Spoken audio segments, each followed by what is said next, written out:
আজ আমাকে যারা যারা শুনতেছেন তাদের সবার কাছে আমার একটাই অনুরোধ থাকবে যে যে মানুষটা আপনার জীবনে খুব কাছাকাছি আছে, আপনার ছায়ার মতো, যে আপনার আশেপাশে আছে, যে আপনার সাথে আছে বলে আপনি আজ এতটা খুশি, যার উপস্থিতিটাই আপনার জন্য সব কিছুর ঊর্ধ্বে, আল্লাহর দোহাই লাগে সে বেঁচে থাকতেই তার কদর করেন।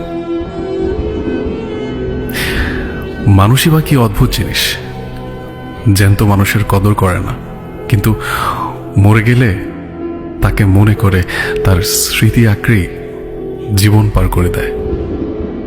একটা কথা কি, সম্পর্কে লড়াই, ঝগড়া, রাগ, অভিমান থাকবেই, কিন্তু আপনি কি জানেন এই ঝগড়া, রাগ, অভিমানই আপনার সম্পর্ককে আরো বেশি মজবুত করে তোলে।